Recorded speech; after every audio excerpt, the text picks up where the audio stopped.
Parliament में मोदी जी से सवाल पूछा जा रहा है कि अमेरिका से ट्रेड डील क्यों हुआ, क्यों भारतीय किसानों को बर्बाद किया जा रहा है। और हमारे देश के प्रधानमंत्री मोदी जी इस वक्त विदेश दौरे पर निकले हुए हैं। देख सकते हैं प्रधानमंत्री मोदी जी विदेश में घूम रहे हैं।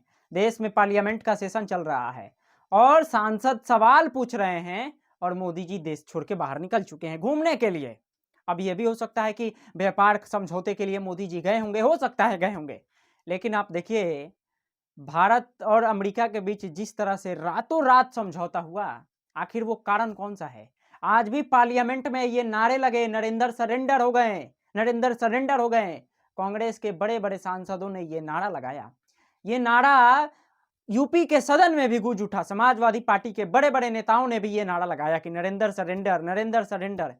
ये सब एक नारा लग रहा है देश के प्रधानमंत्री मोदी जी के खिलाफ, और मोदी जी चुप बैठे हैं। मोदी जी के बड़े बड़े सांसद कुछ नहीं बोल रहे हैं, बोल रहे हैं कि भारतीय किसानों के लिए यह सही हुआ है, जो कि बिल्कुल गलत है। भारतीय किसानों को बहुत बड़ा नुकसान होगा। आने वाले दिनों में आपको यह देखने को मिलेगा। अमेरिका की सरकार वहां के किसानों को भारी सब्सिडी देती है, यानी पैसा देती है, और ये हमारे देश के किसान हर दिन आत्महत्या कर रहे हैं, और इससे आत्महत्या का जो दर है वो और बढ़ेगा।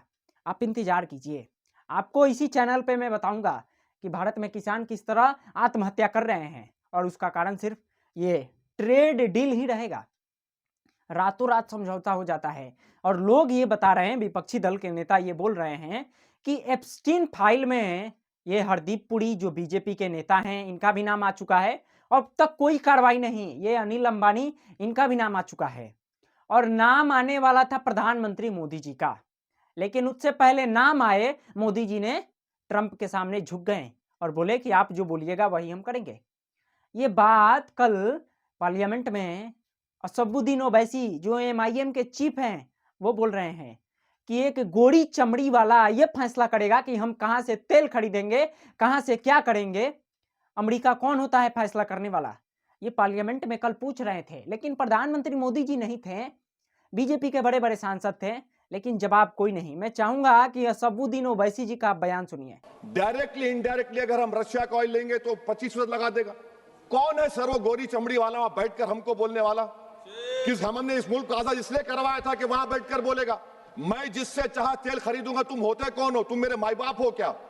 आप 25% लगाएंगे सर, और वर्ड क्या इस्तेमाल किया? इंडिया, यानी अब नयारा जो है नयारा कंपनी बंद हो जाएगी और हमको मॉनिटर करेंगे, आप भारत को उस पर ओवरसाइट करेंगे।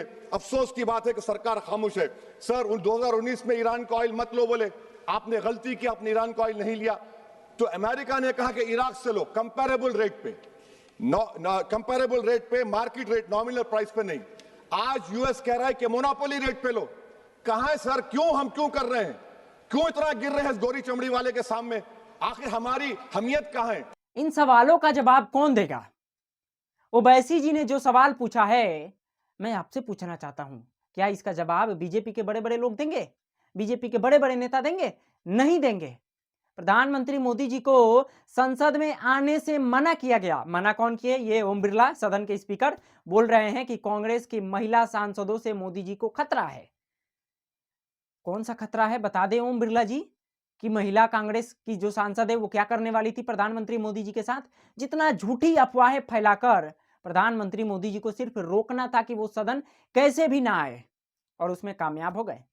देख सकते हैं प्रधानमंत्री मोदी जी विदेश में घूम रहे हैं।